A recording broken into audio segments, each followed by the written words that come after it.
So the first obstacle that you need to learn how to press past is pain.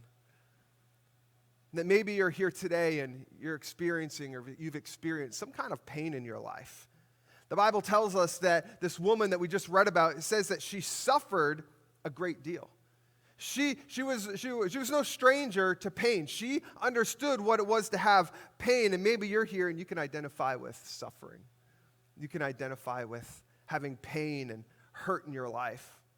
And there's different kinds of pain. There's different kinds of hurt. Maybe it's a physical pain. Maybe it's a sickness. Maybe it's something you've been diagnosed with, or you have some kind of physical pain that you've been dealing with. Or maybe it's an emotional pain. Maybe you've been struggling and it's been a hard year, hard past few months, or maybe it's been a hard past couple years. You've been struggling with some emotional pain or relational. Maybe you have some relationships that are strained, that you don't have the relationship that you hope to have with a son or daughter, or with a mom or dad, the sibling, or maybe as a friend. And the relationship is strained and there's some hurt and pain and some things have been said and done that you wish you could take back, wish you could do over again, and it's causing you some pain. Maybe we're in full-fledged now into this Christmas season, but financially there's some pain there. That you can't maybe get the gifts or the things that your friends and neighbors and family around you, and there's just this struggle financially. Or maybe you're just not in the place in your career at this point in your life that you'd hope to be, and there's some pain, and maybe you're looked over for some bonuses or for some, some raises or promotions, and you're just like, man, there's some pain and some hurt there. See, what can happen is, it doesn't matter what the pain or kind of pain is, it can stop and even paralyze people from pressing forward to meet Jesus. Are you allowing, because I think everyone is going to experience pain at some point in your life, but are you going to allow the pain to paralyze you from pressing in towards Jesus? Or are you going to allow that pain and you're going to use it and you're going to use it to motivate you, to move you? Don't allow the pain to paralyze you.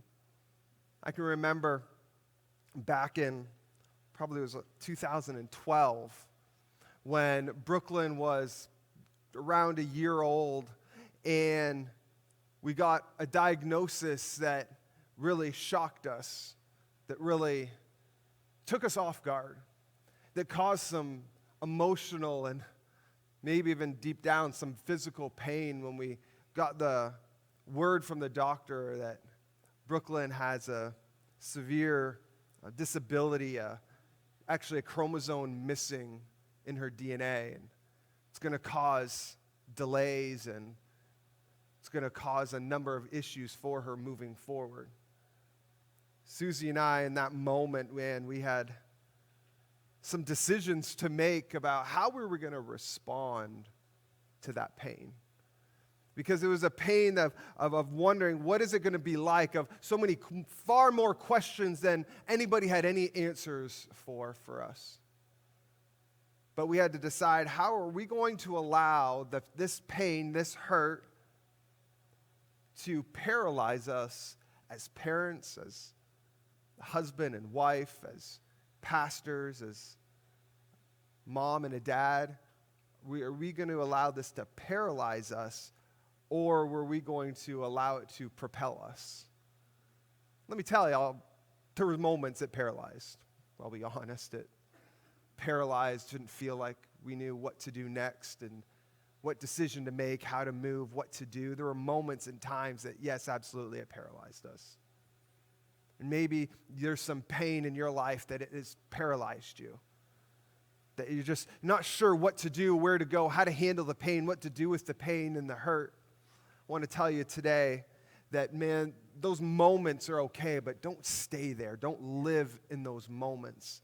Overall, looking back at the last, 10, 12 years, we allowed the pain to propel us, to make us better. Don't sit in your pain and allow it to paralyze you forever. Because you see, when this woman that we were talking about in Mark 5, this woman, when she got near to Jesus, she needed a miracle. But to get that miracle, she was going to have to get close to him. She was going to have to move. She was going to have to press in if she was getting any hopes of getting to Jesus. Because the scripture we just read, it said the crowds were pressed around him. There's so many people that there was no possible way that this woman was just going to kind of stand by and watch that she was going to get anywhere close to Jesus. She was going to have to press in. And more than press past her pain, there's a lot of different obstacles standing in this woman's way. She was going to have to press past her disappointment.